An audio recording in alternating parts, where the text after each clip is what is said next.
Cette semaine, on rencontre le président-directeur général de la Société de l'assurance automobile du Québec, John Arbour. Bonjour, Monsieur Arbour. Ça fait plaisir de vous rencontrer. Finalement, on vous rencontre. Oui.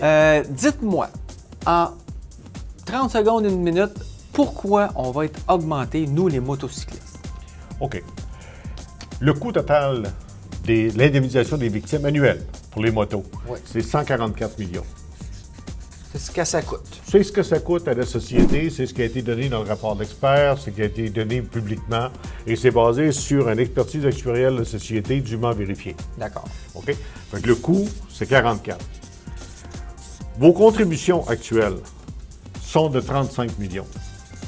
Donc, ce qu'on paie annuellement, là... Vous payez annuellement là, 141 000 motocyclistes avec une prime moyenne de 250 $, vous payez 35 millions.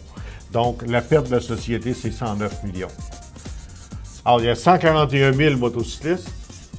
En réalité, la prime moyenne des motocyclistes devrait être, pour couvrir les frais de la SAAC, de 1 000 $. Autour de 1 000 $ par personne. C'est ça. Donc, il y a un déficit. Il y a un déficit. Et c'est pour ça qu'il faut augmenter. Fait que quand on dit vous payez à peu près 25 % du coût de la SAAC, l'augmentation qu'on a annoncée sur 3 ans, qui devait commencer en 2006, quand je suis arrivé à la société. Moi, je suis arrivé en 2005. Je voulais augmenter ça le 1er janvier 2006. Physiquement, je n'ai pas été capable d'y arriver. Je voulais le faire pour le 1er janvier 2007. OK? Le rapport d'expert était fait et tout.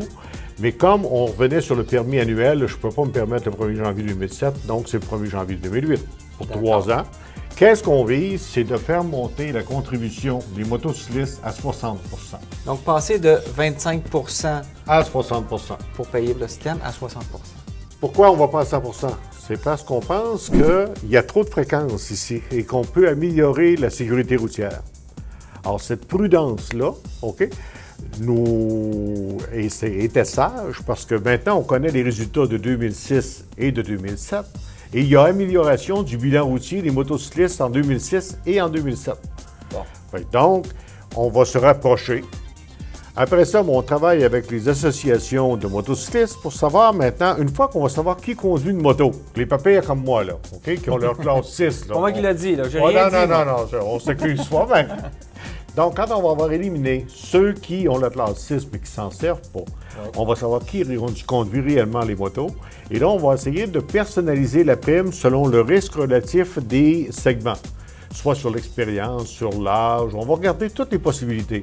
Je ne vous dis pas qu'on peut faire tout, mais on va regarder comment on peut corriger le tir pour aller, si vous voulez demander un peu plus à celui qui est risqué, puis un peu moins à celui qui l'est moins.